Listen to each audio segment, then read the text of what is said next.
Pasos precipitados sonaron por dondequiera al grito de ¡Tierra! Apresurándose todos a subir sobre cubierta, tanto mis amigos de la cámara de popa como las gentes de la tripulación. Yo salté rápidamente afuera de mi barril, me deslicé cubriéndome con la vela de trinquete, di la vuelta hacia el alcázar de popa y volví sobre cubierta por el camino de todos los demás, a tiempo de reunírmeles en el acto de acudir a proa. Todo el mundo estaba ya congregado allí. Una cinta de niebla se había alzado casi al mismo tiempo que aparecía la luna. Allá a lo lejos, hacia el sudoeste, divisábamos dos montañas no muy altas, como a unas 2 millas de distancia, y por encima de una de ellas aparecía una tercera eminencia, notablemente más alta que las otras, y cuya cumbre se miraba todavía envuelta entre las gasas de la niebla. Las tres parecían de figura aguzada y cónica. Esto fue, a lo menos, lo que yo creí ver, puesto que aún no me recobraba de mis terrores de hacía 2 o 3 minutos. Enseguida oí la voz del capitán Smollet dando órdenes. La Española fue puesta unos 2 puntos más cerca de la dirección del viento y comenzó a enderezar el rumbo de tal manera que enfilaría precisamente la costa oriental de la isla. Y ahora, muchachos, dijo el capitán cuando la maniobra estuvo ejecutada, ¿alguno de ustedes ha visto esta tierra antes de ahora? Yo, dijo Silver, siendo cocinero de un buque mercante, anclamos en ella para proveernos de agua. El fondeadero está al sur tras un islote, ¿no es esto? Preguntó el capitán. Sí, señor. El islote del esqueleto que le llaman. Este lugar ha sido alguna vez abrigadero de piratas, y un hombre que llevábamos a bordo sabía los nombres de todos aquellos sitios. Aquel cerro al norte le llaman el Trinquete. Hay 3 cerros colocados en línea hacia el sur y que les llaman con nombres marinos: el Trinquete, el Mayor y el Mesana. Pero el principal es el más grande, que tiene el pico sumido en la nube. Lo llamaban también el Cerro del Vigía, a causa de la vigilancia que desde su cima mantenían esos hombres, mientras sus embarcaciones permanecían al ancla, limpiando sus fondos. Con perdón de usted, porque aquí es donde ellos llevaban a cabo esa operación. Aquí tengo un mapa, dijo el capitán Smollet. Vea usted si este es el lugar que usted dice. En los ojos de Silver pasó algo como un relámpago de alegría feroz al tomar la carta que le alargaba el capitán, pero en el instante mismo en que sus ojos cayeron sobre el papel, le conocí que su esperanza de un segundo sufría una terrible decepción. Aquel no era el mapa encontrado en la maleta de Billy Bones, sino una copia cuidadosa en todos sus detalles, nombres, alturas y sondajes, con la sola excepción de las cruces rojas y de las notas manuscritas.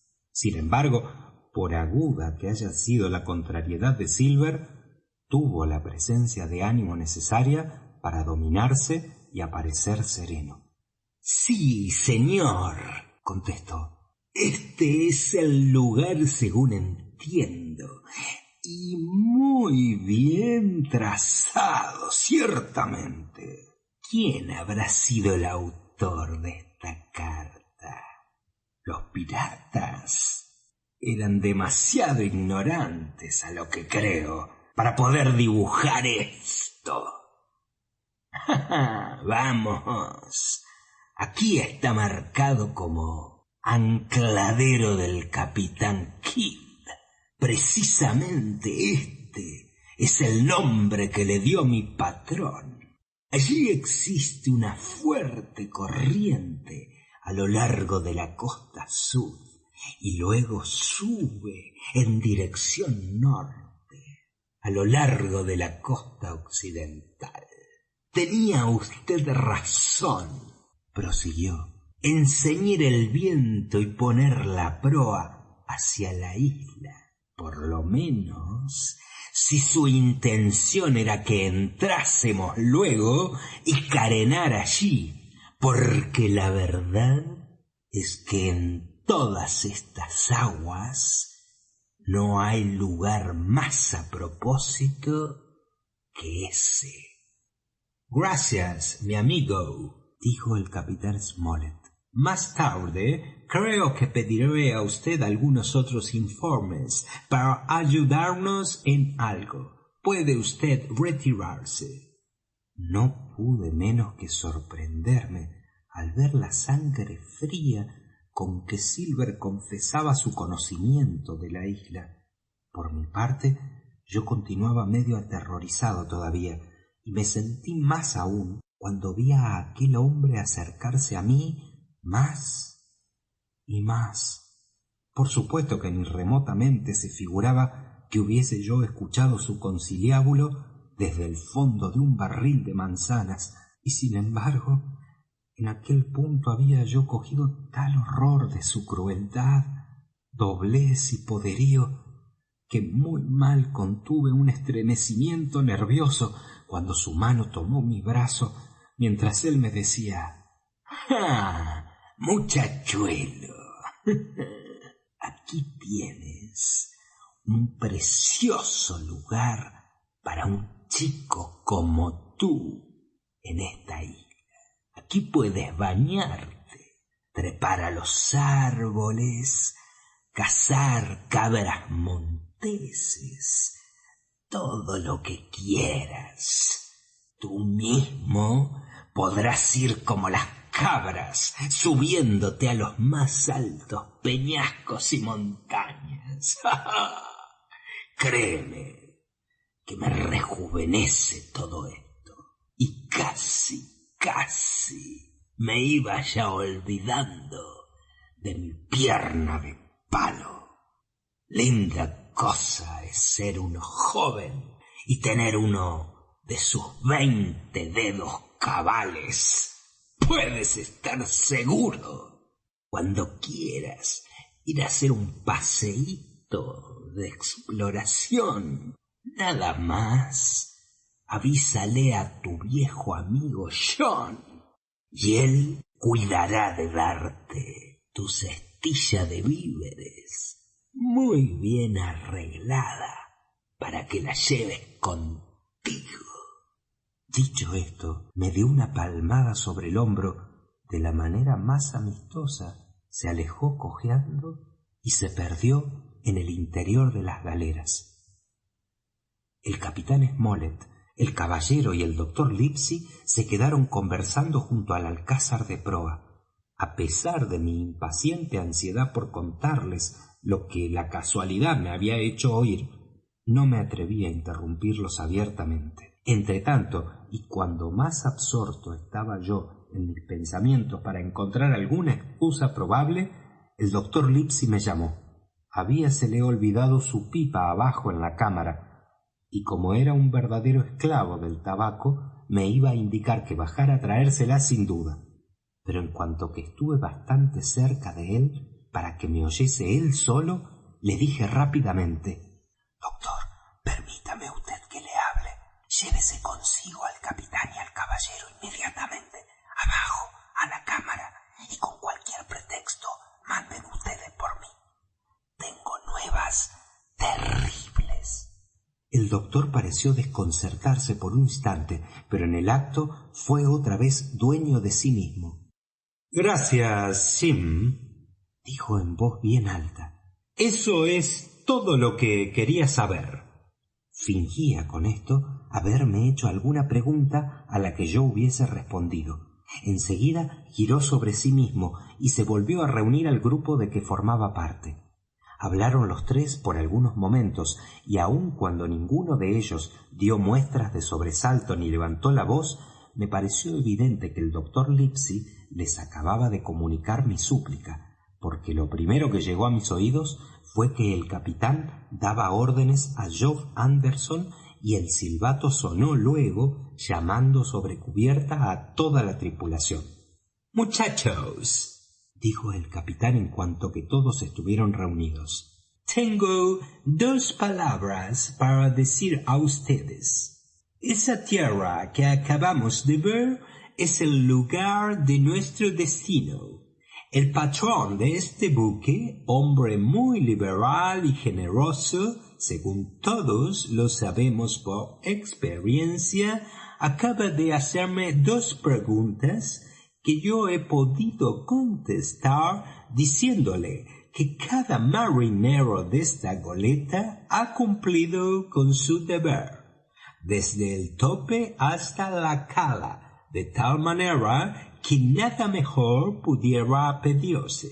Por tal motivo, el doctor y yo vamos a la cámara a beber a la salud y buena suerte de todos ustedes, mientras que a ustedes se les servirá un buen grog para que brinden a su vez por nosotros. Yo les daré a ustedes mi opinión sobre esto. Yo lo encuentro magnífico. Si ustedes son de mi parecer, les propondré, pues, que envíen un buen aplauso al caballero que así se porta». El aplauso se dejó oír, esto era claro, pero estalló tan compacto y tan cordial que confieso que me fue difícil convencerme de que aquellos mismos que lo daban estaban arreglando tramas infernales contra nuestras vidas. «Un aplauso más por el capitán Smollett», gritó Silver cuando el último hubo cesado.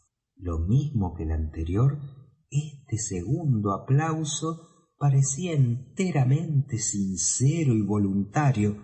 Apenas pasado esto, los 3 caballeros bajaron a la cámara, y no pasó mucho rato sin que enviasen un recado diciendo que se necesitaba a Jim Hawkins en el salón.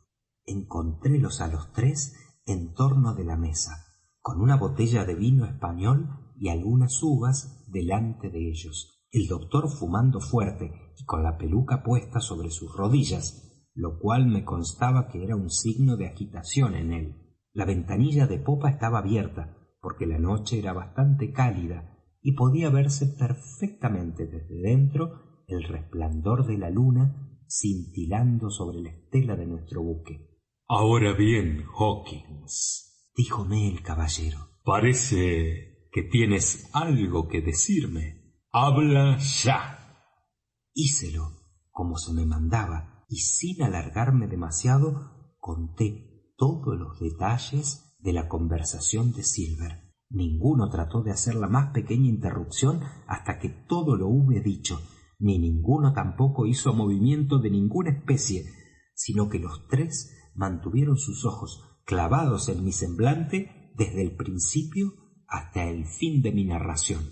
«Siéntate, Jim», díjome el doctor. Hiciéronme lugar entonces a la mesa, junto a ellos, sirviéronme un vaso de vino y me pusieron en la mano un gran racimo de uvas, y los 3, con un saludo cordial, bebieron a mi salud, felicitándome por mi valor y por mi buena suerte.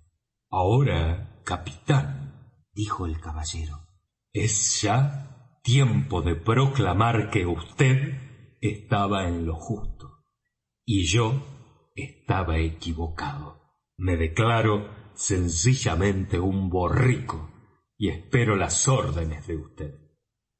«Nadie más borrico que yo», replicó el capitán. «Yo no he visto jamás tripulación alguna tramando una rebelión que no deje escapar perceptiblemente algunos signos de su descontento, de manera que todo hombre que no es ciego puede ver el peligro y tomar las medidas necesarias para evitarlo, pero confieso que esta tripulación derrota toda mi experiencia.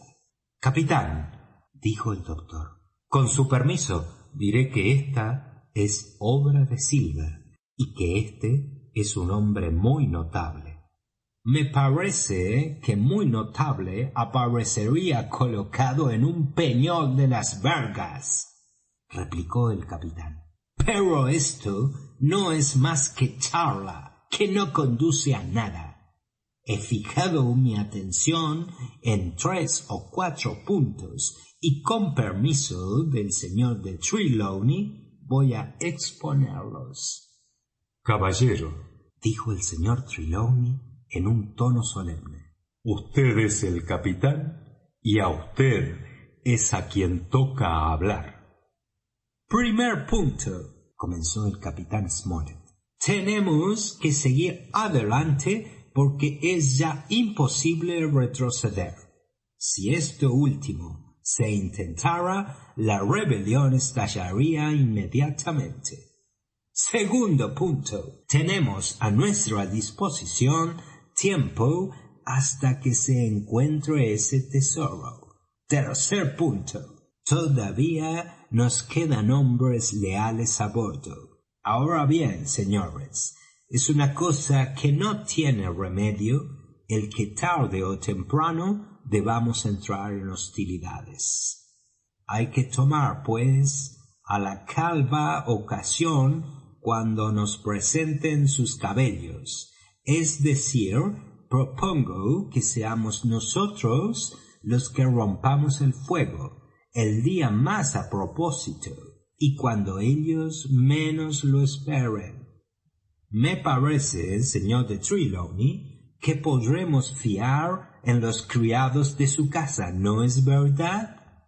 Tanto como de mí mismo, declaró el caballero. 3, dijo el capitán, y con nosotros 4. Somos ya 7, incluyendo a Hawkins. ¿Y cuántos serán los hombres leales? Muy probablemente, replicó el doctor, han de ser los contratados personalmente por Trelawney antes de que se hubiera echado en brazos de Silver. No, por cierto, replicó el caballero. Hans es uno de esos hombres. Yo hubiera creído que podríamos tener fe ciega en este último, dijo el capitán. Y pensar que todos ellos son ingleses, prorrumpió el caballero. Señores, crean ustedes que ganas me vienen de hacer volar este buque. Pues bien, señores, agregó el capitán, lo mejor que yo puedo decir ahora es bien poco. Debemos tenernos por advertidos y mantener la más expecta vigilancia. Esto es desagradable para un hombre, yo lo sé. Preferiría por lo mismo que desde luego se rompieran las hostilidades, pero no tendremos ayuda suficiente para que no sepamos cuáles son nuestros hombres. Estémonos quietos y esperemos la oportunidad. Ese es mi parecer. Este Jim, dijo el doctor, puede sernos más útil que todo lo demás que hagamos. El enemigo no tiene ninguna mala voluntad respecto de él, y yo sé que él es un chico muy observador. Hawkins, añadió el caballero, en ti pongo una fe ciega y completa. Al oír esto no dejaba de comenzar a sentirme punto menos que desesperado, porque me sentía sin apoyo enteramente, y sin embargo, por un extraño encadenamiento de circunstancias, no fue sino por mi conducto por el que todos nos salvamos. En el entretanto, por más vueltas que se le diera al asunto, el hecho es que de 26 hombres a bordo no había sino 7 con los que se pudiera contar, y todavía de esos 7, uno no era más que un niño, de suerte que en realidad los hombres hechos y derechos que teníamos de nuestro lado eran 6 para 19 de nuestros enemigos.